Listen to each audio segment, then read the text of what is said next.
Picture this. A mother and her 8-year-old daughter walk into a Home Depot on an ordinary Monday afternoon.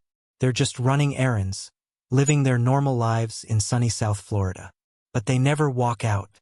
Not that day. Not ever. What if I told you that two people could vanish from a busy parking lot in broad daylight, leaving behind no trace, no witnesses, no answers? In May of 2016, that's exactly what happened to Liliana Moreno and her daughter Daniella. A disappearance so complete, so baffling, it would become one of South Florida's most haunting cold cases. For 8 long years, investigators hit dead end after dead end. The family waited. The community mourned. The trail went ice cold. Until late 2024, when a combination of new witness statements and cutting-edge forensic technology finally cracked the case wide open, leading to an arrest that shocked everyone who knew the family. This is the story of how modern investigative techniques brought justice to a cold case that seemed destined to remain unsolved forever. This is the story of Liliana and Daniella Moreno. Let me introduce you to Liliana Moreno. She was a devoted mother, the kind of woman who put her family above everything else. Brown hair, brown eyes, a warm smile that friends say could light up a room.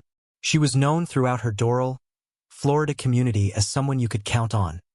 Someone who showed up, someone who cared. And then there was Daniella, 8 years old, with the same brown hair and brown eyes as her mother. By all accounts, she was a bright, curious child who loved school and had her whole life ahead of her. Mother and daughter were inseparable, the kind of bond that made everyone who saw them together smile. Their community in Doral was tight-knit. Neighbors knew each other's names. Kids played together in the streets. It was the kind of place where people looked out for one another, where a mother and daughter could walk to the store without a second thought about their safety. Liliana worked hard to provide for her daughter. She had dreams for Daniella's future. College, maybe, a career, a life full of possibilities. Every parent's dream, really. The kind of aspirations that make you get up early, work late, sacrifice your own comfort for your child's future. On May 30th, 2016, Liliana and Daniella were doing something completely ordinary. They were running errands. Maybe they needed supplies for a home project. Maybe they were picking up something Daniella needed for school. Whatever the reason, they headed to a Home Depot in Hialeah, just a short drive from their Doral home. It was a Monday, Memorial Day actually, the kind of day when families spend time together, maybe have a barbecue, enjoy the long weekend. For Liliana and Daniella, it was just another day of mother-daughter errands. Normal, routine, safe, or so everyone thought. Friends would later recall that Liliana was in good spirits that week. There were no signs of distress, no indications that anything was wrong in her life. She wasn't running from anything. She wasn't hiding from anyone. She was just being a mom, taking care of business, living her life. The last person to see them reported nothing unusual. Just a mother and daughter going about their day. There were no arguments, no suspicious people following them, no red flags whatsoever. They were simply their one moment and then they weren't. What makes this case so particularly haunting is that there was no dramatic scene, no obvious moment of crisis. They didn't scream for help. No one witnessed an abduction. There was no struggle that anyone saw. They simply vanished, as if they'd walked through a door into another dimension and never came back. For the people who loved them, that disappearance created a void that would echo through the years. Liliana's family waited by the phone, hoping for a call that never came. Daniella's empty desk at school stood as a silent reminder of a child who should have been there. The community held vigils, posted flyers, searched parks and woods and anywhere else they could think of. But there was nothing, just silence. The most deafening, horrible silence you can imagine. The first alarm bells started ringing when Liliana and Daniella didn't come home that evening. Family members expected them back by dinner time. When they didn't show up, when phone calls went straight to voicemail, when texts went unanswered, the worry began to creep in. At first, it was just concern. Maybe the car broke down. Maybe their phone died. Maybe they'd gotten caught up somewhere and lost track of time. The kinds of rational explanations we all tell ourselves when someone we love is running late. But as the hours stretched on, that concern transformed into something darker, something more primal. The kind of fear that sits in your stomach like a stone and refuses to go away. By the next morning, when there was still no word, family members contacted the police. Missing persons reports were filed for both Liliana and Daniella Moreno. The search began in earnest. When investigators arrived at the Home Depot in Hialeah where they were last seen, they found absolutely nothing.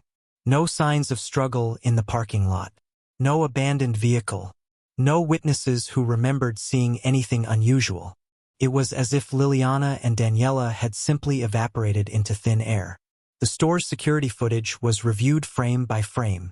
Hours and hours of video, showing hundreds of customers coming and going on that busy Memorial Day. And yes, there were Liliana and Daniella entering the store. But tracking them after that? That's where it got complicated. The parking lot was massive. Multiple cameras, but also multiple blind spots. Hundreds of cars. Hundreds of people. In the chaos of a holiday sale, 2 people could slip away unnoticed, and that appears to be exactly what happened. The most baffling detail? Liliana's car was never found at the scene. It wasn't in the parking lot. It wasn't towed. It simply wasn't there. Which meant either they'd left in their own vehicle or someone had taken them, and their car somewhere else entirely. Investigators would later describe this as one of the most frustrating aspects of the case. In missing persons investigations, you typically have something to work with. An abandoned car, a witness, piece of clothing, some physical evidence that tells you where to start looking. But in this case, nothing. The search expanded rapidly. Police officers canvassed the neighborhood around the Home Depot. Did anyone see a woman and a young girl? Did anyone notice anything suspicious? Did anyone remember seeing Liliana's vehicle? The answers came back the same way every time. No, no, no. Search and rescue teams combed through nearby areas. K-9 units were brought in to search parks, construction sites, anywhere a person might be hidden or abandoned. Helicopters flew overhead, scanning from above. Volunteers distributed flyers throughout South Florida, Liliana and Daniella's faces staring out from telephone poles and shop windows. The FBI joined the investigation almost immediately. When a child disappears, federal resources mobilize quickly, and Daniella's age made this case a priority. The Miami-Dade Police Department and the City of Doral Police Department worked in coordination, sharing information, pursuing every possible lead. Tips started coming in from the public. Someone thought they saw a woman matching Liliana's description at a gas station. Another caller reported seeing a child who looked like Daniella at a mall. Each tip was investigated thoroughly. Each one led nowhere. The psychological profile of the case was equally puzzling. Liliana had no history of mental health issues that would suggest she might harm herself or her daughter. There were no custody disputes, no restraining orders, no angry ex-partners making threats. Her financial situation was stable. There was no reason to believe she would voluntarily disappear. And Daniella was 8 years old. Even if Liliana had wanted to disappear, which nothing suggested, how do you make an 8-year-old child vanish without leaving any trace? Children that age need care, need attention, need to be registered for school. They can't just melt into the shadows. The geographical challenges were significant too. South Florida is a maze of highways, waterways, and densely populated urban areas. It's also a major transit hub, with airports and seaports that connect to the entire world. If someone wanted to disappear or wanted to make someone else disappear, there were countless routes they could take. Detectives constructed timelines, trying to piece together Liliana and Daniella's movements in the days and weeks before they vanished. Had anyone been following them? Had Liliana mentioned feeling unsafe? Had there been any unusual phone calls or visits? The answer to all of these questions was a resounding no. By every measure, everything in their lives had been completely normal right up until the moment they weren't. As the days turned into weeks, the media coverage intensified. Local news stations ran stories about the missing mother and daughter.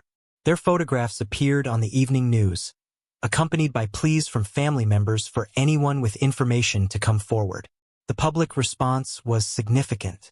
People across South Florida became invested in finding Liliana and Daniella.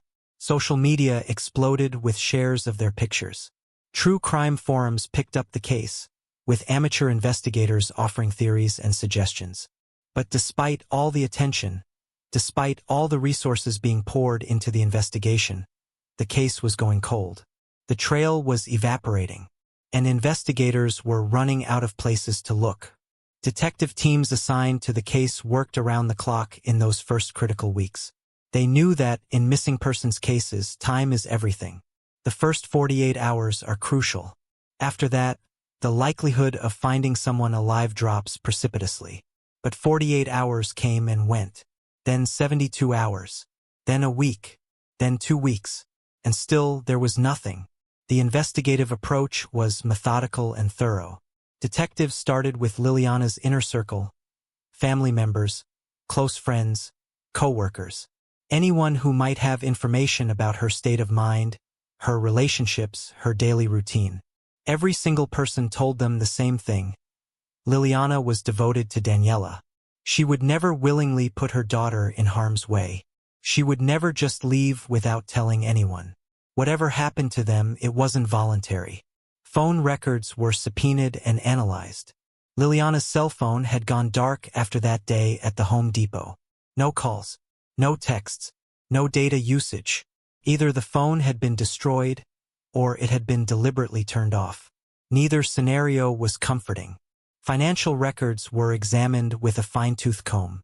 Had there been any unusual transactions? Any large withdrawals that might suggest flight preparation? Any payments to suspicious individuals or organizations? Again, nothing.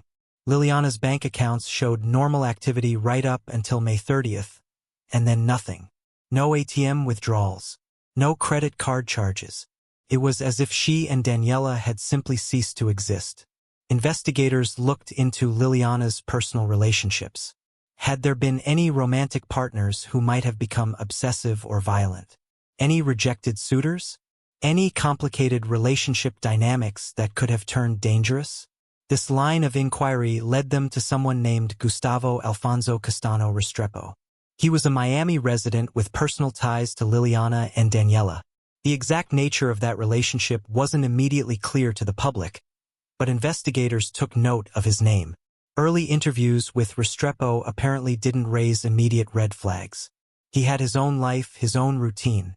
If he knew anything about what happened to Liliana and Daniella, he wasn't saying.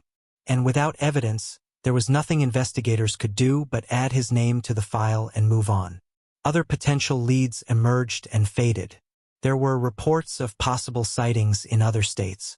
Someone claimed to have seen a woman and child matching their descriptions at a rest stop in Georgia. Another tip came in from Texas. Each report was investigated, but none panned out.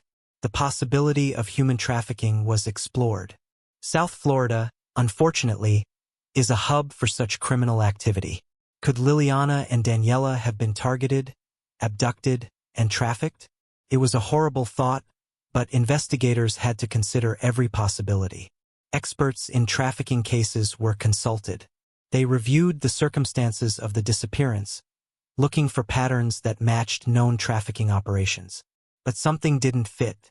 Trafficking victims are usually taken in specific circumstances, and this case didn't match the typical profile. The investigation expanded to include digital forensics. Liliana's computer was seized and examined. Her email accounts were accessed with legal warrants. Her social media profiles were combed through for any clues about what she might have been dealing with in the days before she vanished. What they found was heartbreaking in its normalcy. Photos of Daniella, messages about school schedules and playdates, the digital footprint of a woman living an ordinary life, with no indication that anything sinister was lurking around the corner. Daniella's school was interviewed extensively. Teachers, administrators, other students' parents, anyone who might have noticed something unusual. Had anyone been hanging around the school? Had Daniella mentioned being afraid of someone? Had there been any strangers asking questions about her? Once again, the answers were all negative. Daniella had been a happy, well-adjusted child. There were no signs of abuse or neglect. No indication that she was being threatened or manipulated by anyone. As weeks turned into months, the active search efforts began to wind down. It's a painful reality in law enforcement. You can't search forever. Other cases demand attention. Resources are finite. The urgent becomes routine, and eventually the routine becomes cold. The family, however, never stopped searching. Liliana's relatives refused to accept that she and Daniella were gone. They organized their own search parties. They hired private investigators. They kept the case alive in the media, giving interviews whenever anyone would listen. The emotional toll on the family was immeasurable. Imagine not knowing if your loved ones are alive or dead, not knowing if they're suffering or at peace, not knowing if you should keep hoping or start grieving. It's a special kind of torture that families of the missing understand all too well. Psychologists who work with families of missing persons describe it as ambiguous loss. A loss without closure, without certainty. It's the inability to move forward because you can't definitively move on. And it's something the Moreno family lived with every single day. The first anniversary of their disappearance came and went. Memorial services were held. Candles were lit. Prayers were offered. But there were still no answers. Investigators continued to work the case when they could, but realistically, without new evidence, there was nowhere else to go. The case file was thick with reports, interviews, and dead ends. But the crucial piece, the piece that would tell them what actually happened to Liliana and Daniella Moreno, remained frustratingly out of reach. Some detectives involved in the initial investigation retired or moved to other departments. New detectives would occasionally review the file, bringing fresh eyes to old evidence. But fresh eyes don't create new evidence, and that's what was needed. The case became a fixture in cold case databases. True crime podcasters covered it. YouTube channels dedicated to missing persons featured Liliana and Daniella's story. Each telling kept their memory alive, kept the public aware, kept the pressure on for answers. But awareness doesn't solve cases. Evidence does. And for 8 long years, that evidence simply didn't exist. As the calendar flipped to 2017, then 2018, then 2019, the case of Liliana and Daniella Moreno settled into that terrible category that no family wants to hear: cold case. The term cold case sounds so clinical, so detached. But for the people living through it, there's nothing cold about it. The pain remains hot, immediate, raw. Every birthday Daniella missed. Every Mother's Day without Liliana. Every holiday where 2 chairs sat empty at the table. The Moreno family became reluctant experts in keeping a cold case alive. They learned the rhythms of media attention, how interest surges on anniversaries, then fades again, how you have to work to keep your loved ones' names in the public consciousness, because the world moves on even when you can't. They maintained a constant presence on social media, posting updates, sharing memories, reminding people that Liliana and Daniella were real people, not just names in a file. They attended cold case conferences, connecting with other families who understood their pain. But maintaining hope year after year takes a toll. Some family members began to quietly accept that Liliana and Daniella were likely dead. It was too long, too much silence. The statistical reality of missing persons cases is brutal. The longer someone is missing, the less likely they are to be found alive. Other family members refused to give up hope. What if Liliana and Daniella were being held somewhere? What if they were alive but unable to contact anyone? What if somehow they were out there waiting to be found? This tension between hope and acceptance, between continuing to search and beginning to grieve, created fractures within the family. Different people processed the ambiguity differently. Some wanted to keep pushing, keep investigating, keep fighting. Others felt they needed to find a way to move forward. Meanwhile, in Miami, in the halls of law enforcement, the case file sat on a shelf. Not forgotten exactly, but not actively investigated either. Cold case detectives would occasionally pull it down, review it, see if anything jumped out with fresh perspective. But without new leads, there was only so much they could do. The investigative landscape was changing during these years. Technology was advancing rapidly. Forensic techniques that didn't exist in 2016 were becoming standard by 2020. DNA analysis was getting more sophisticated. Digital forensics was evolving. The tools available to investigators were getting sharper, more powerful. But tools are only useful if you have something to use them on. And in the Moreno case, the physical evidence was essentially non-existent. No bodies had been recovered. No crime scene had been identified. There was nothing to test, nothing to analyze, nothing to process. The true crime community kept the case alive in its own way. Online forums dedicated to missing persons cases featured long threads about Liliana and Daniella. Amateur investigators proposed theories, debated possibilities, tried to find connections that professional investigators might have missed. Some of these theories were helpful. Most were not. Armchair detectives, no matter how well-intentioned, don't have access to all the information that law enforcement does. They don't know what leads have already been investigated and ruled out. They don't understand the legal constraints on what police can and cannot do. But occasionally, very occasionally, someone in the online community would notice something that sparked a new direction for investigators to explore. It's happened in other cases, and detectives working the Moreno case weren't too proud to listen to good ideas, regardless of where they came from. During these cold case years, Gustavo Alfonso Castano Restrepo was living his life in Miami. Whatever his connection to Liliana and Daniella had been, he wasn't publicly linked to their disappearance. No news reports mentioned his name. No social media posts accused him of anything.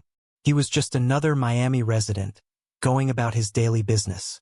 But investigators hadn't forgotten about him entirely. His name was in the file. His initial interviews were documented. And as new detectives reviewed the case over the years, they would come across his name and make a mental note. The problem with cold cases is that time can work against you in some ways, but for you in others. Alibis grow harder to verify as years pass. Witnesses' memories fade. Evidence degrades. But time can also create opportunities. Relationships fall apart. Loyalties shift. Secrets that were kept in 2016 might not stay secret in 2020, or 2023, or 2024. People who were afraid to talk might find courage. People who were protecting someone might decide that protection is no longer deserved. Circumstances change, and with those changes can come new information. In the case of Liliana and Daniella Moreno, that's exactly what happened. Somewhere, someone knew something. Maybe they'd known it all along. Maybe they'd participated in what happened. Maybe they'd witnessed something. Maybe they'd heard a confession. Whatever the case, they'd kept that information to themselves for years. But by late 2024, something shifted. Maybe it was guilt. Maybe it was fear. Maybe it was a falling out with the person they'd been protecting. Maybe it was simply the passage of time giving them distance and perspective on events that happened 8 years earlier. Whatever the reason, in late 2024, someone decided to talk. The cold case team working missing persons in South Florida received a tip. Not through a public tip line. Not from the online community. This came through investigative channels, the kind of confidential information that can't be publicly discussed but that changes everything. The tip involved new witness statements. People coming forward with information they hadn't shared before. Information about Liliana and Daniella. Information about what might have happened to them. Information about who might have been involved. Suddenly, after 8 years of silence, the case was making noise again. Detectives immediately moved to verify these new statements.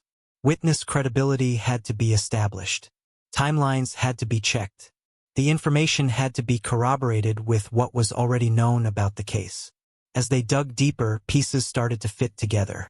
Things that hadn't made sense in 2016 suddenly had context. Gaps in the timeline began to fill in. And most importantly, there was now a direction to investigate. A specific focus for their efforts. The technological advances of the past 8 years were about to prove crucial. In 2016, certain types of digital forensics either didn't exist or weren't as sophisticated. By 2024, investigators had tools that could analyze data in ways that simply weren't possible when Liliana and Daniella first disappeared. Cell phone location data that had been collected years earlier could now be analyzed with greater precision. Digital communications that had seemed innocuous at the time could be viewed through a new lens. Forensic techniques that had been cutting-edge in 2016 had been refined and improved. The investigation was no longer cold. It was heating up rapidly. And the heat was focusing on one particular individual, Gustavo Alfonso Castano Restrepo. The breakthrough in late 2024 wasn't a single eureka moment. It was a convergence, multiple streams of information coming together to create a clearer picture of what happened on May 30th, 2016. First, there were the new witness statements. People who had been silent for 8 years were now willing to talk. What they revealed would fundamentally change the direction of the investigation. These witnesses provided information about Restrepo's relationship with Liliana and Daniella. The nature of their connection, which had been somewhat unclear in the initial investigation, was now coming into sharper focus. And with that clarity came deeply troubling implications. The witnesses described behavior patterns, conversations, and interactions that, in hindsight, took on sinister meaning. Things that might have seemed innocent or explainable at the time were now viewed through the lens of Liliana and Daniella's disappearance. One of the witnesses reportedly provided information about Restrepo's activities and whereabouts around the time of the disappearance. This information was specific enough to give investigators concrete leads to pursue. Actual places to look, actual records to examine, actual threads to pull. Simultaneously, the forensic technology review was yielding results. Digital evidence that had been collected years earlier was being reanalyzed with modern techniques. And this new analysis was revealing patterns and connections that hadn't been visible before. Location data, for instance. In 2016, cell phone location tracking was less precise than it is now. But by applying modern analysis techniques to old data, investigators could create much more detailed maps of where phones had been at specific times. When they mapped Restrepo's phone data from late May 2016, something interesting emerged. His location history showed him in areas that were significant to the case, places he'd never mentioned in his initial interviews, places he'd had no apparent reason to be. Digital communications were another key piece. Text messages, social media interactions, email exchanges, all of this had been preserved in various databases. Now, with advanced forensic tools, investigators could reconstruct timelines of communication, identify patterns of contact, and spot anomalies that demanded explanation. The communications analysis revealed contact between Restrepo and Liliana in the days and weeks before she disappeared. The content of those communications would prove to be significant, though the exact details remain sealed in court documents. What investigators were building was a circumstantial case. No single piece of evidence that definitively proved what happened, but a pattern of evidence that, taken together, painted a compelling picture. There were also reported searches of digital devices. Computers, phones, tablets, any electronic equipment that might contain relevant data was forensically examined. The search histories, the app usage, the file modifications, all of this creates a digital trail that's very difficult to completely erase. According to reports, forensic analysis uncovered searches and digital activity on devices associated with Restrepo that were deeply concerning. The specific nature of those searches hasn't been made fully public, but they were significant enough to warrant further investigation. Perhaps most crucially, there were reports of physical evidence being re-examined or newly discovered. After 8 years, you wouldn't expect to find new physical evidence. But sometimes evidence exists in storage, collected during the initial investigation but not fully processed or not recognized as significant at the time. Modern forensic DNA analysis is exponentially more sophisticated than it was even a decade ago. Samples that couldn't be tested in 2016 might be testable now. Tests that came back inconclusive years ago might yield results with current technology. The combination of witness testimony, digital forensics, and physical evidence created what investigators call a matrix of evidence. Multiple independent strands that all pointed in the same direction. And that direction led straight to Gustavo Alfonso Castano Restrepo. But having suspicions and having enough evidence to bring charges are two very different things. The standard in criminal cases is beyond a reasonable doubt. Investigators needed more than theories. They needed proof that would hold up in court. So the investigation intensified. Search warrants were executed. Additional witnesses were interviewed. Every aspect of Restrepo's life in 2016 was examined microscopically. Where did he go? Who did he talk to? What did he buy? Who did he meet? Bank records were subpoenaed. Credit card statements were analyzed. Store receipts were tracked down. Security footage from various locations was reviewed, even though 8 years had passed. Sometimes businesses keep archives longer than you'd expect, especially in the age of digital storage. The investigative team was building a timeline, not just of May 30th, 2016, but of the weeks before and after. They were constructing a narrative of events that would explain what happened to Liliana and Daniella Moreno. As the pieces came together, the picture that emerged was deeply disturbing. The evidence suggested that this wasn't a random crime. It wasn't a stranger abduction. It was something far more personal, far more calculated. The relationship between Restrepo and the victims appeared to be central to understanding what happened. Whatever the nature of that relationship, and reports suggest it was complicated, it had apparently deteriorated in a way that led to tragedy. Investigators also looked into Restrepo's background more thoroughly than they had during the initial investigation. Were there other incidents in his past? Other times when his behavior had raised concerns? Any criminal history or documented problems? What they found helped build a profile of someone capable of the crimes being investigated. While past behavior doesn't prove current crimes, it can establish patterns that make current allegations more credible. By late 2024, federal prosecutors felt they had enough. The evidence, while largely circumstantial, was strong enough to present to a grand jury. The witnesses were credible. The forensic analysis was solid. The timeline made sense. Most importantly, the evidence told a coherent story, a narrative that explained what happened to Liliana and Daniella, why it happened, and who was responsible. The decision was made to move forward with charges. After 8 years of waiting, of investigating, of hoping for a break, the cold case of Liliana and Daniella Moreno was about to become a hot criminal prosecution. For the family, the news was bittersweet. Finally, answers. Finally, accountability. But those answers came with the confirmation of what they'd feared all along. That Liliana and Daniella were gone. That they'd been killed. That someone had deliberately taken them away. The breakthrough had come, but it had come at the cost of hope. The modern investigation into Gustavo Alfonso Castano Restrepo's alleged involvement in the deaths of Liliana and Daniella Moreno represented a masterclass in cold case detective work. It showed how persistence, combined with evolving technology, can crack cases that seemed unsolvable. The digital forensics component cannot be overstated. We live in an age where virtually everything we do leaves a digital footprint. Every phone call, every text message, every Google search, every credit card purchase, every time we drive with our phones in our pockets, location data is being recorded. In 2016, much of this data was being collected, but the tools to analyze it comprehensively weren't as sophisticated. By 2024, data science had evolved dramatically. Investigators could now take vast amounts of digital information and find patterns, correlations, and anomalies that would have been impossible to spot 8 years earlier. Cell tower analysis, for example.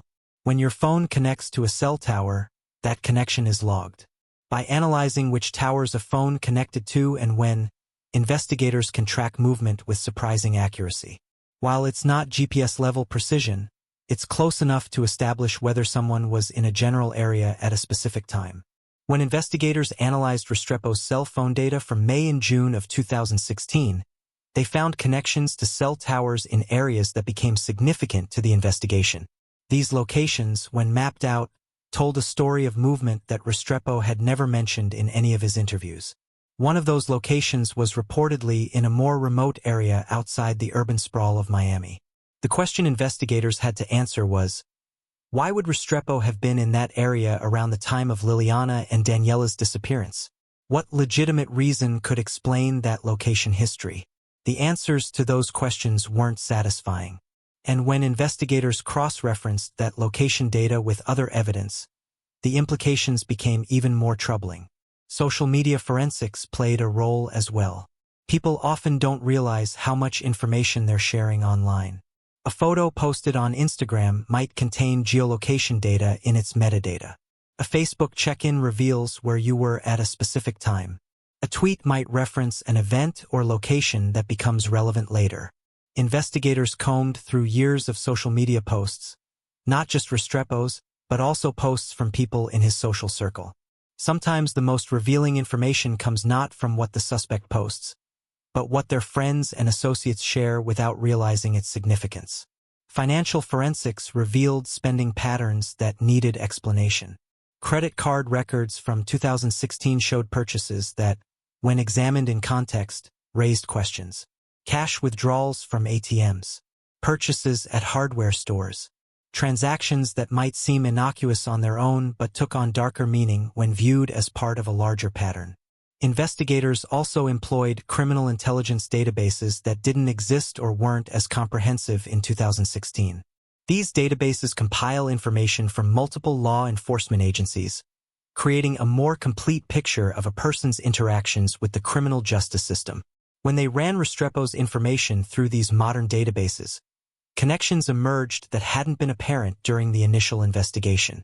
Associates, affiliations, incidents, all of it contributed to understanding who they were dealing with. The forensic analysis also extended to vehicles. Cars, like phones, increasingly contain computers that log data. If investigators could access vehicle data from 2016, either from the vehicle itself or from databases that collect such information, it could provide crucial evidence about where that vehicle had been. There were reports that investigators were able to obtain and analyze vehicle-related data that helped corroborate other aspects of their case. Whether this came from Restrepo's own vehicle or from other sources hasn't been fully disclosed, but it was reportedly a significant piece of the puzzle. Witness interviews in 2024 were approached differently than they had been in 2016. The investigators now had 8 years of additional information. They knew more about Restrepo. They knew more about his relationships. They knew more about his patterns of behavior. This allowed them to ask more targeted questions.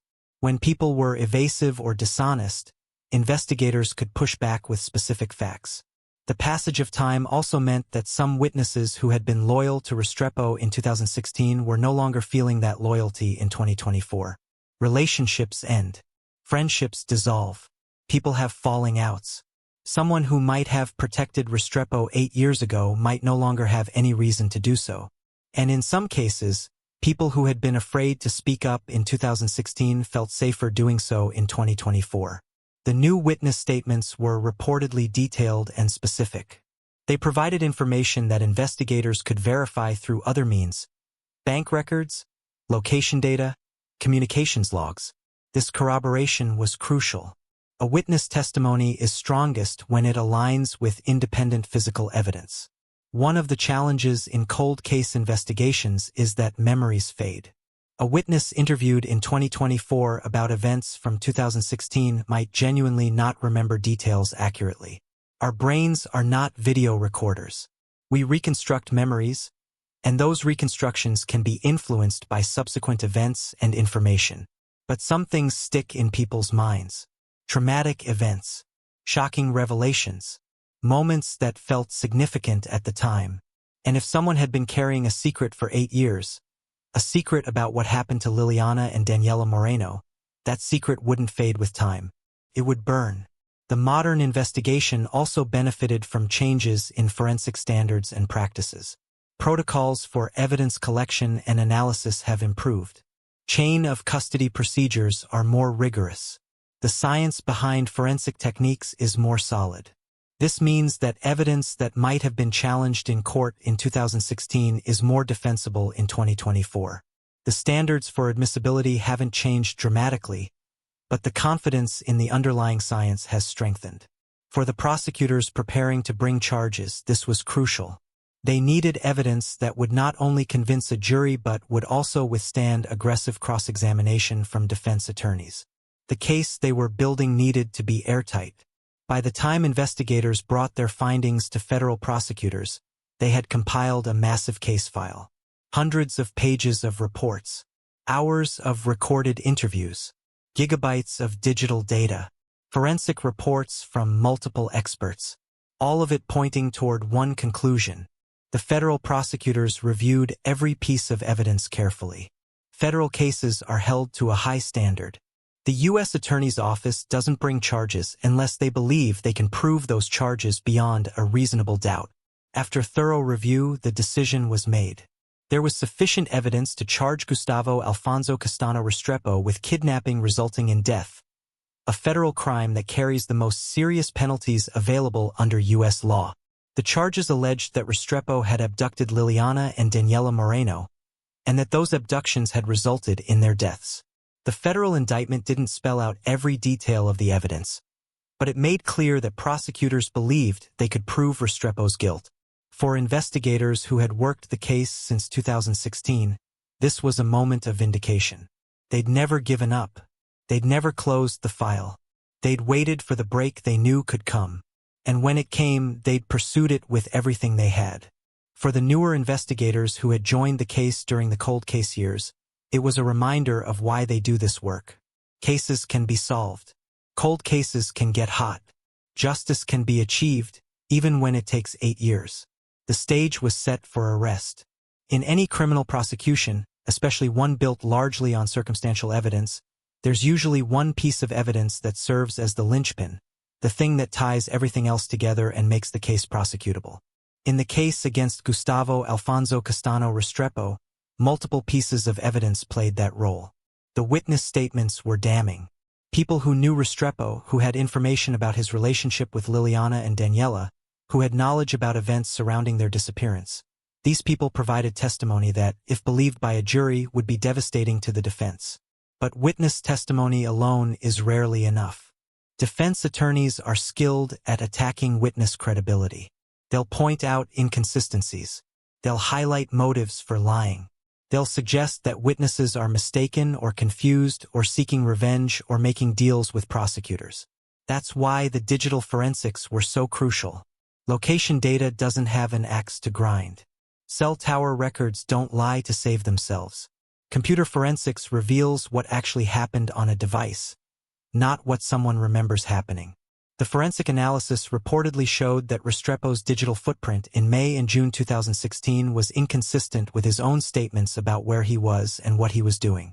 When someone's story doesn't match their phone story, that's a problem. The specific nature of the digital evidence hasn't been fully disclosed publicly.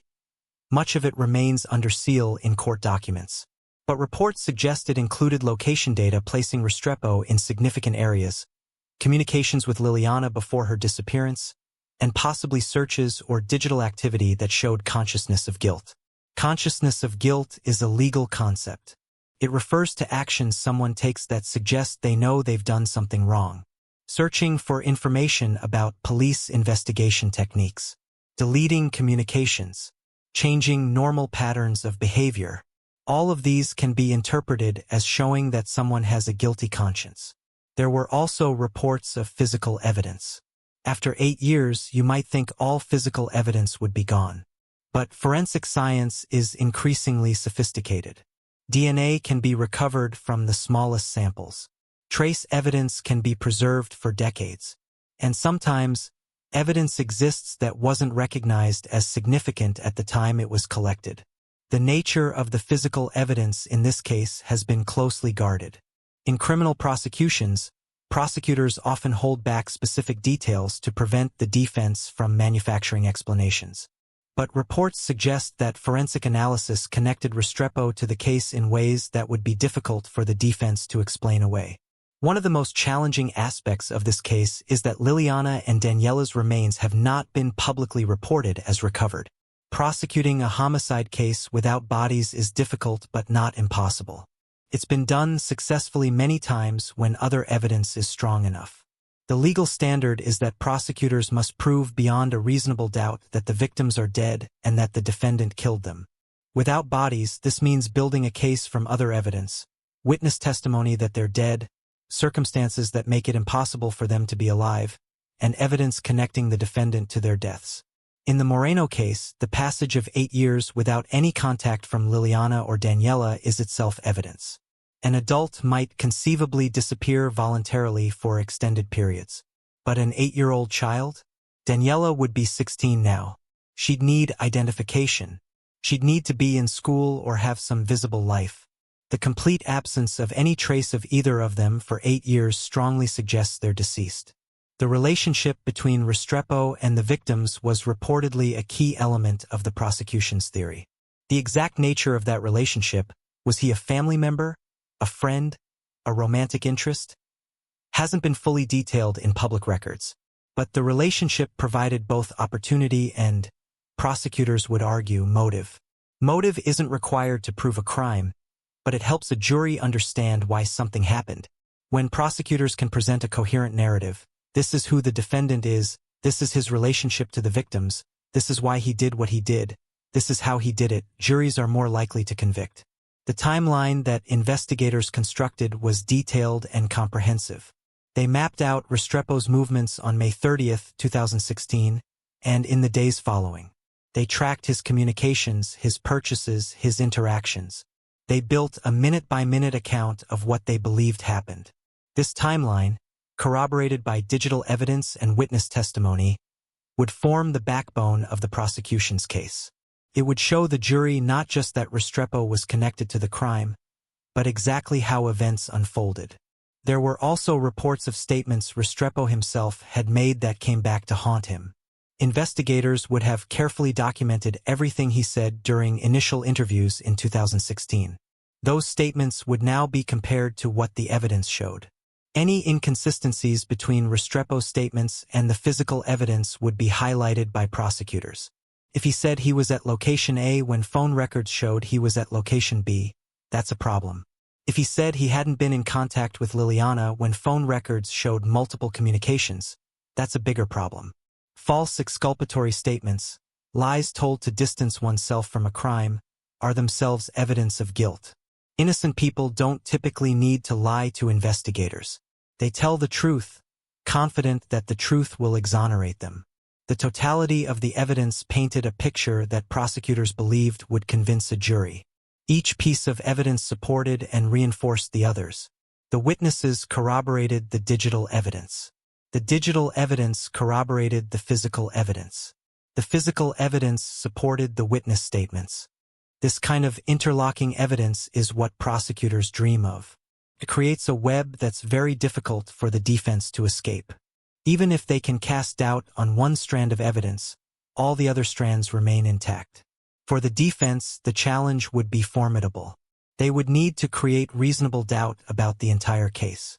They would need to explain away the digital evidence, impeach the witnesses, challenge the forensic analysis, and provide an alternative explanation for all the circumstances pointing toward their client's guilt. It's possible to defend such cases, but it requires a skilled legal team and often relies on attacking the credibility and reliability of the prosecution's evidence. Defense attorneys would likely argue that circumstantial evidence is not proof, that witnesses are unreliable, that digital evidence can be misinterpreted. But all of that would have to wait for trial. First, Restrepo needed to be arrested. And that moment was coming very soon. The federal indictment was unsealed. Arrest warrants were issued. The final phase of the investigation was about to begin, bringing Gustavo Alfonso Castano Restrepo into custody to face charges for the deaths of Liliana and Daniella Moreno. 8 years after their disappearance, justice was finally within reach. The arrest of Gustavo Alfonso Castano Restrepo in late 2024 was the culmination of 8 years of investigative work. Federal agents don't make arrests in cases like this casually. Every detail is planned. Every contingency is considered. The goal is to take the suspect into custody safely while preserving evidence and protecting the integrity of the case. The arrest happened in Miami, where Restrepo was living his life, apparently believing that he'd gotten away with murder. 8 years had passed. The investigation had gone cold. Maybe he thought he was safe. Maybe he thought the case would never be solved. Maybe he'd managed to convince himself that what he'd done was somehow justified or that he'd never face consequences. He was wrong on all counts. When federal agents arrived to execute the arrest warrant, Restrepo was taken into custody without incident. There was no dramatic chase, no shootout, no resistance.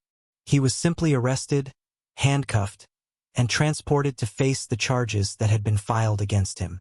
The formal charges were severe: kidnapping resulting in death. Under federal law, this is one of the most serious charges possible. It carries mandatory life imprisonment if convicted. And because it involves the death of the victims, it can even carry the death penalty, though prosecutors' decision on whether to seek that punishment would come later. The indictment alleged that Restrepo had abducted both Liliana and Daniella Moreno, and that these abductions had resulted in their deaths. The legal language was formal and precise, but the human reality behind those words was heartbreaking. News of the arrest spread quickly through the Miami community. Local news stations broke into regular programming to report that an arrest had been made in a case that had haunted South Florida for 8 years. The photographs of Liliana and Daniella that had become so familiar to the community were shown again, this time with the words "arrest" made across the screen. The community reaction was intense.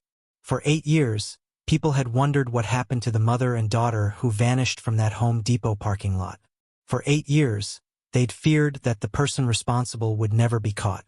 Now, finally, someone was being held accountable. But the news was also devastating. The arrest confirmed what many had feared but hoped wasn't true, that Liliana and Daniella were dead. As long as their fates were unknown, there was room for hope, however slim. With Restrepo's arrest on charges of kidnapping resulting in death, that hope was extinguished. For the Moreno family, the arrest was an emotional earthquake. They'd spent 8 years in limbo, not knowing what happened to their loved ones. Now they knew. And while there was some relief in finally having answers, those answers came with unbearable pain. Family members gave emotional statements to the press. They spoke of their love for Liliana and Daniella. They expressed gratitude to investigators who never gave up on the case. They spoke of the long, agonizing years of not knowing.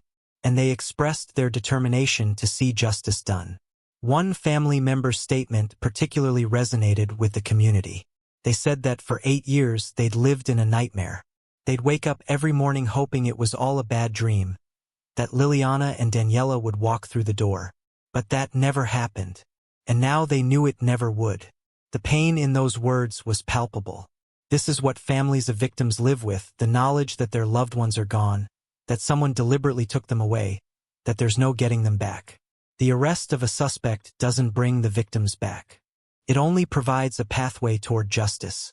The legal process moved forward quickly.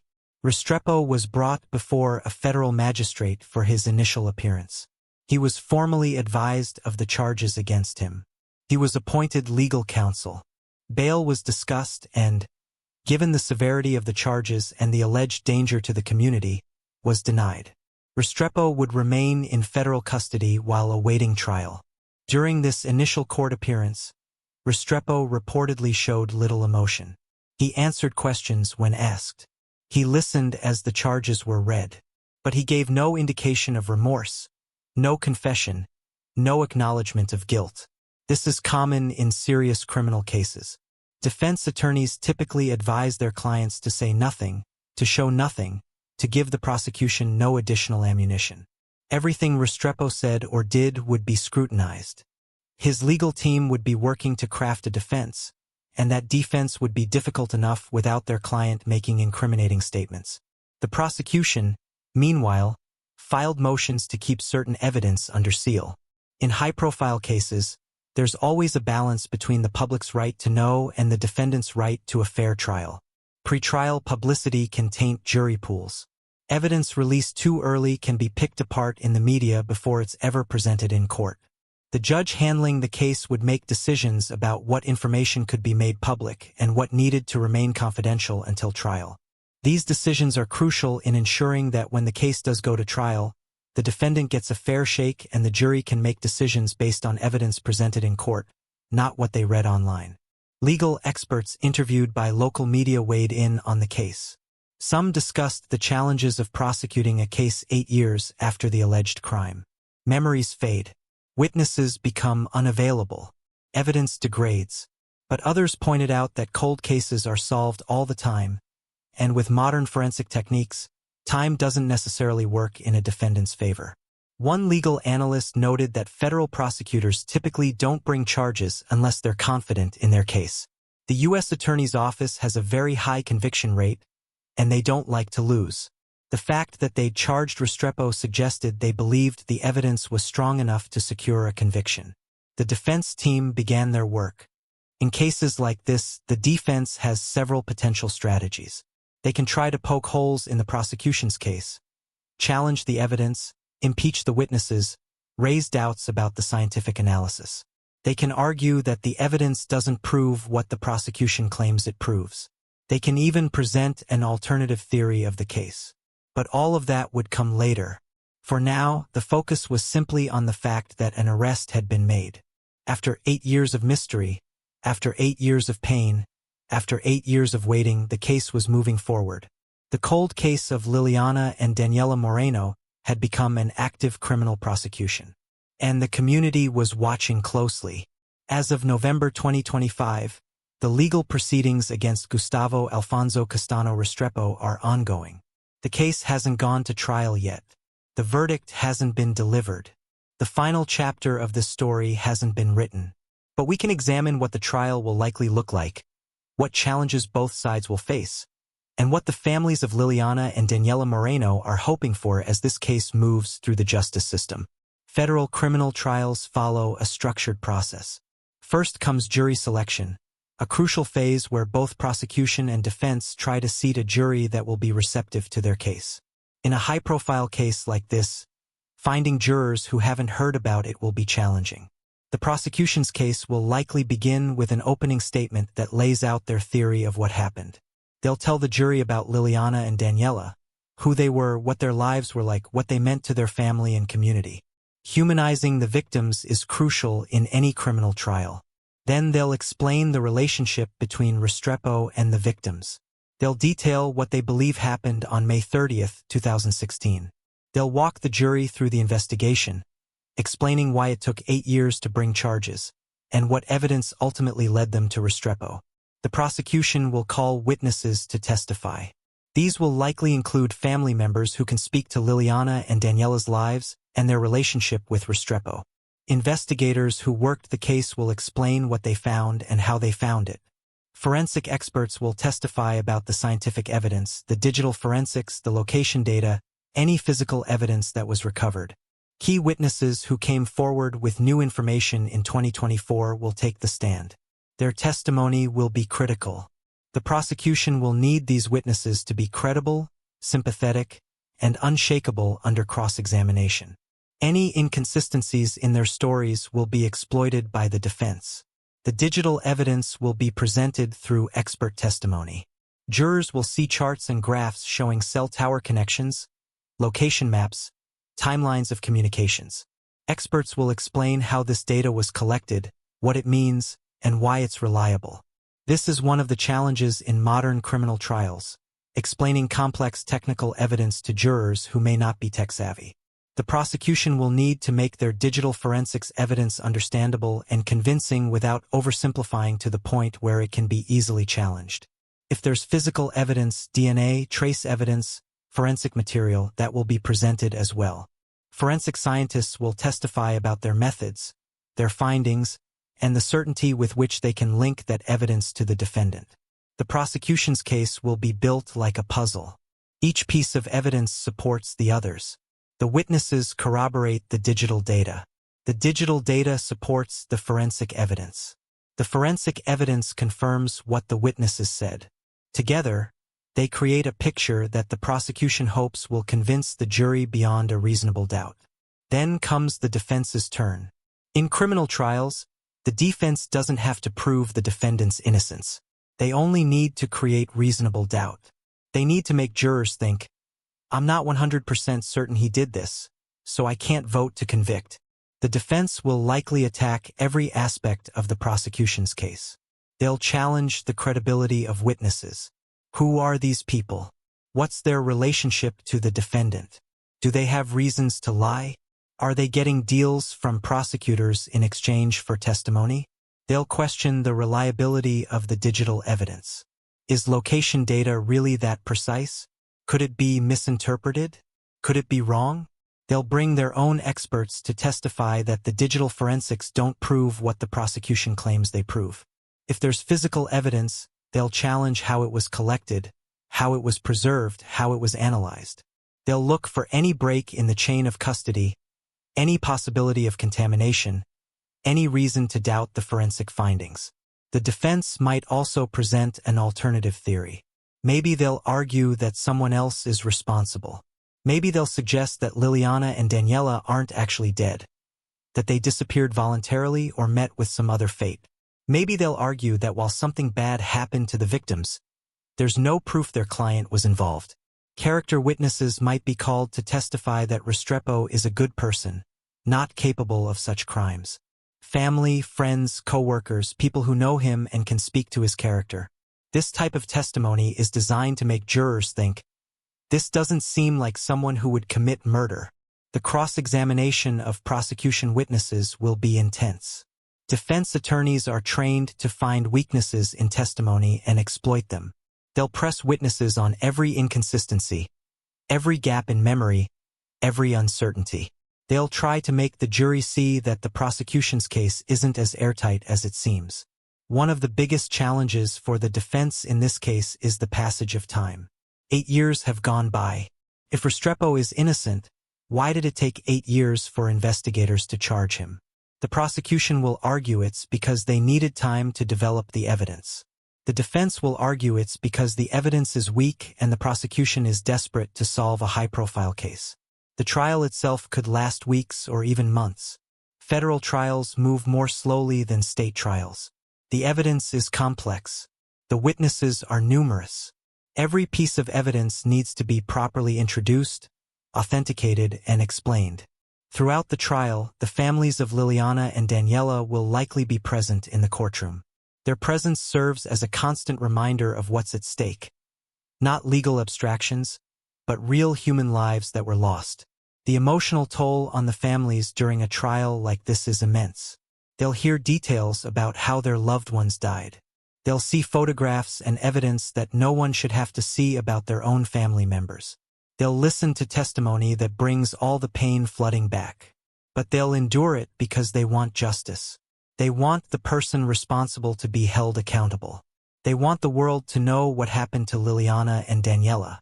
And they want to ensure that this case doesn't end without consequences for the person who destroyed their family. After all the evidence has been presented and all the witnesses have testified, both sides will give closing arguments. The prosecution will review all the evidence, connect all the dots, and explain why it proves beyond a reasonable doubt that Restrepo is guilty. The defense will do the opposite. They'll highlight every weakness in the prosecution's case, remind jurors that doubt is reasonable, and argue that the prosecution hasn't met its burden of proof. Then the case goes to the jury. 12 people who've listened to weeks of testimony will retire to a deliberation room and decide Gustavo Alfonso Castano Restrepo's fate. They'll review the evidence. They'll debate among themselves. They'll try to reach a unanimous verdict. In federal cases, the verdict must be unanimous. All 12 jurors must agree. If they can't, it's a hung jury, and the case could be retried. The wait for a verdict is agonizing. For the defendant, his freedom hangs in the balance. For the families, their hope for justice rests with 12 strangers. For the community, the answer to an 8-year mystery will finally be revealed.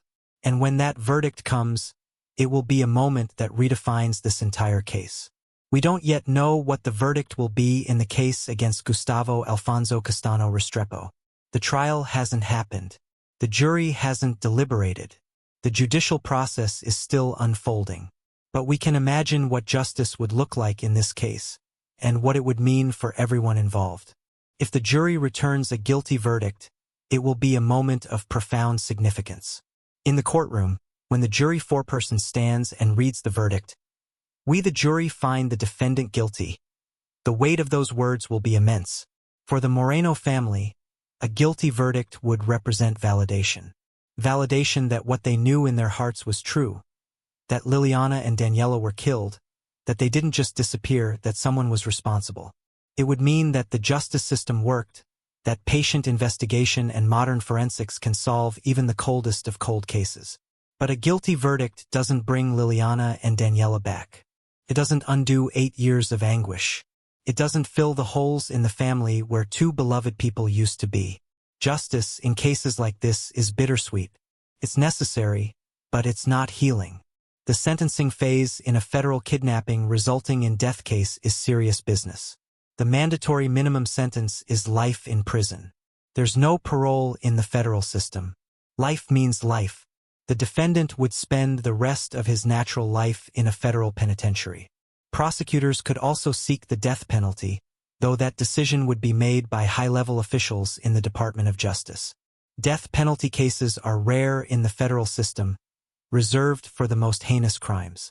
Whether this case would qualify is a decision that would be made after careful consideration of the facts, the defendant's background, and the interests of justice. At sentencing, family members would have the opportunity to give victim impact statements. This is when they can speak directly to the court about what this crime has done to them, how it's affected their lives, what they've lost. Imagine a family member standing before the court, looking at the person who killed their loved ones, and speaking from the heart. They might talk about Liliana's dreams for her daughter, about Daniella's potential that will never be realized, about holidays spent with 2 empty chairs at the table, about birthdays that came and went without celebration, about the daily pain of living with loss. These statements are often the most powerful moments in a criminal trial. They remind everyone, the judge, the lawyers, the defendant, the public watching, that crimes aren't just legal violations. They're acts that destroy families, shatter communities, and leave scars that never fully heal. The judge would then pronounce sentence. In a formal, solemn voice, the judge would detail the crimes the defendant was convicted of and the punishment he would receive.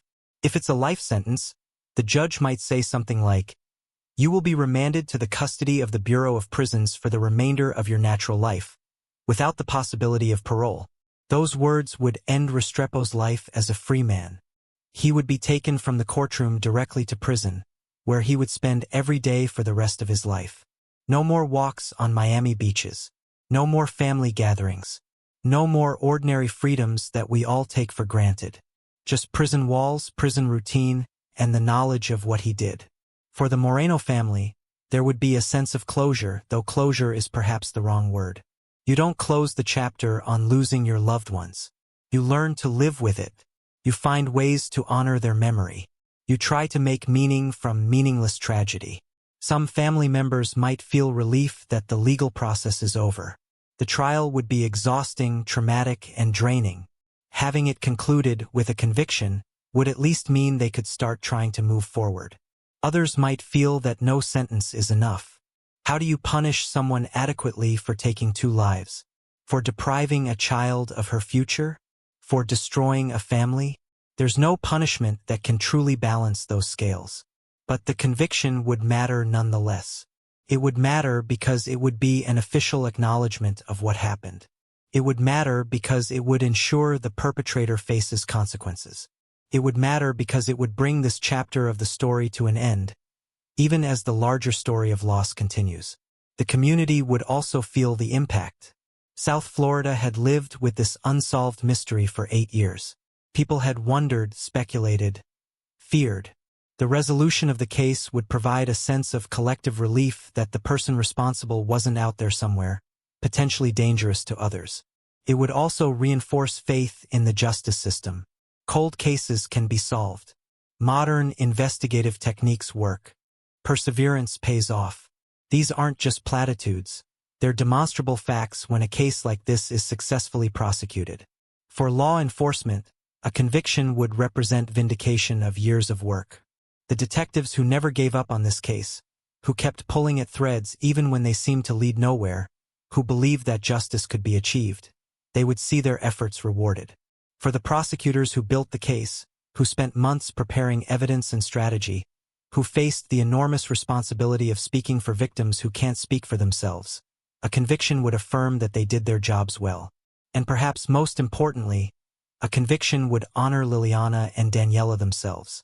It would say to the world, these lives mattered. Their loss was not ignored. Their deaths were not unavenged. They were loved, they are remembered, and justice was done in their names. That's what justice looks like in a case like this. Not perfect, not healing, but necessary and meaningful nonetheless. The case of Liliana and Daniella Moreno resonates far beyond the specifics of what happened to them. It touches on broader themes about missing persons cases, cold case investigations, and the use of modern technology in solving crimes that once seemed unsolvable. First, this case is a testament to the importance of never giving up on missing persons. When someone disappears, especially when a child disappears, the clock starts ticking immediately. Law enforcement mobilizes quickly because they know that time is critical. But what happens when days turn into weeks, weeks turn into months, and months turn into years? Many cases do go cold. The active investigation winds down. Resources get allocated elsewhere. The case file sits on a shelf, gathering dust. But that doesn't mean the case is closed. It doesn't mean investigators have given up. It means they're waiting for new information, new technology, or new opportunities to take another look. The Moreno case shows that this approach can work. 8 years is a long time to wait for justice. But the wait resulted in a case that could potentially be prosecuted successfully. If investigators had rushed to judgment earlier with insufficient evidence, they might have failed to secure a conviction. Patience, combined with persistent effort, ultimately led to an arrest. This case also highlights the incredible power of modern forensic technology. In 2016, digital forensics was already sophisticated. But by 2024, the tools available to investigators had advanced significantly. Data that couldn't be fully analyzed in 2016 could be comprehensively examined 8 years later. This technological evolution has implications for cold cases across the country. Evidence collected years ago, DNA samples, digital data, communications records, can be re-examined with modern techniques. Cases that seemed unsolvable with 2010-era technology might be crackable with 2024-era tools. Law enforcement agencies are increasingly creating cold case units specifically to take advantage of these technological advances. Detectives review old cases, looking for evidence that could be retested or reanalyzed. They reach out to witnesses who might now be willing to talk. They apply fresh perspectives to old mysteries. The results have been impressive. Cold cases that sat unsolved for decades are being cracked. Families who had given up hope are getting answers. Perpetrators who thought they'd gotten away with their crimes are being brought to justice. The Moreno case also demonstrates the value of witness cooperation, even delayed cooperation. Someone who wasn't willing to talk to police in 2016 might be willing to talk in 2024. Circumstances change. Relationships evolve. Loyalties shift. Fear dissipates. This is why cold case detectives periodically re-interview witnesses. The person who said they knew nothing years ago might have a different answer today. The witness who was too scared to testify might find courage with the passage of time. The friend who was protecting a suspect might decide that protection is no longer warranted. Communities can play a role too. Tips from the public have solved countless cases. Someone out there often knows something. They saw something, heard something, noticed something unusual, but they might not realize its significance. They might not think to come forward. They might be afraid of getting involved. Public awareness campaigns, social media outreach, and media coverage can all encourage witnesses to come forward. When people see that law enforcement is still actively working a case, that families are still searching for answers, they're more likely to share what they know. The case also raises important questions about how we handle missing persons cases, particularly those involving children.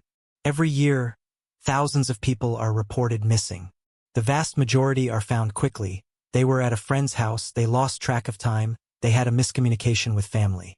But some don't come home. Some vanish completely. And for those cases, the response needs to be swift, comprehensive, and sustained. The first 48 hours are critical, but the first 48 days matter too. So do the first 48 months. The investigation can't just stop because time has passed. Families of the missing often become advocates for policy changes. They push for better databases, better communication between law enforcement agencies, better protocols for handling missing persons cases. The Moreno family's experience might inspire changes that help other families in the future. There's also a broader societal lesson here about the value of perseverance. In an age of instant gratification, where we expect quick answers and rapid resolution, the Moreno case reminds us that some things take time.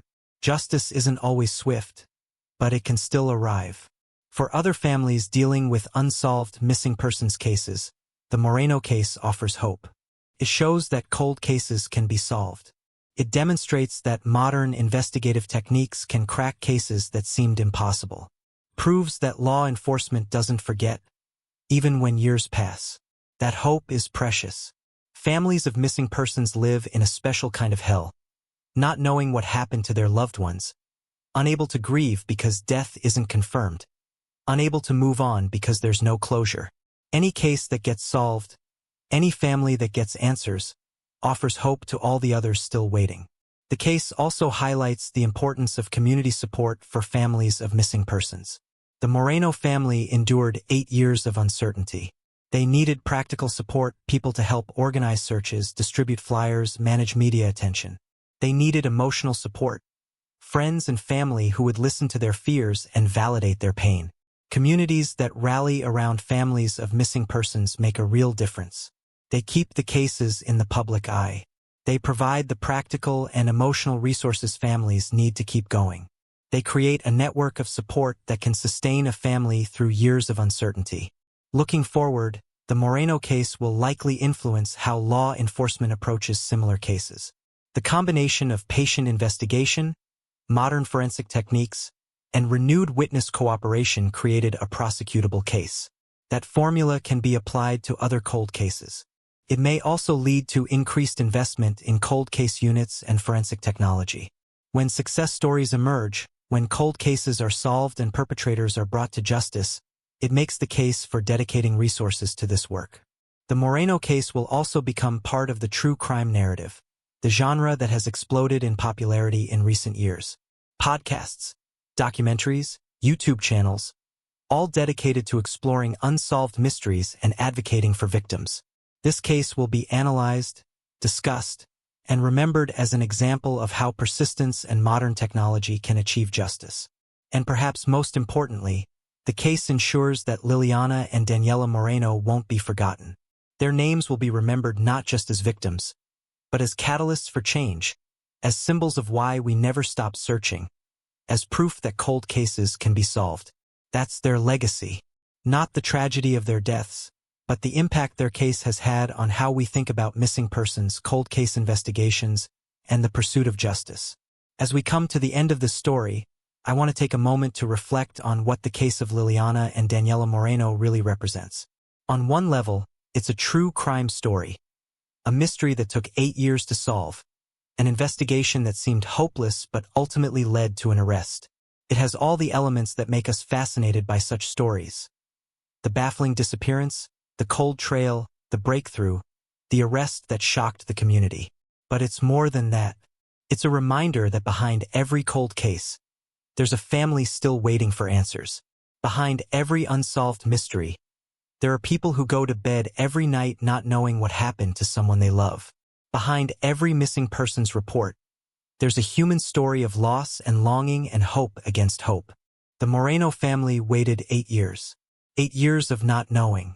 8 years of wondering if Liliana and Daniella were alive somewhere, suffering, unable to get home.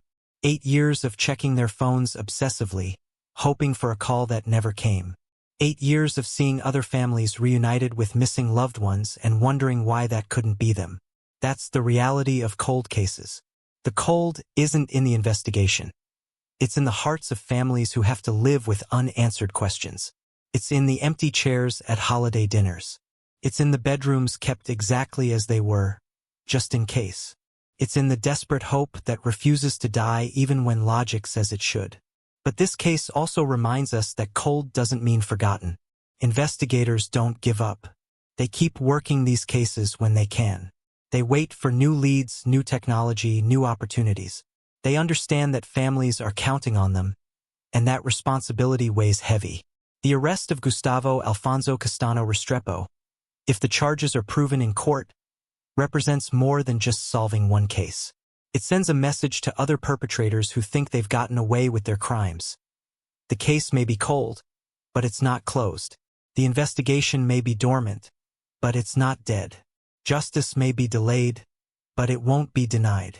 And it sends an equally important message to families of missing persons. Don't give up hope. Keep advocating. Keep pushing. Keep your loved one's case in the public eye, because you never know when the breakthrough will come. You never know when someone will come forward with new information. You never know when technology will evolve to the point where old evidence can be re-examined with fresh eyes. For those of you listening who have information about unsolved cases, any unsolved cases anywhere, please come forward. You might think what you know is insignificant. You might think someone else has probably already told police.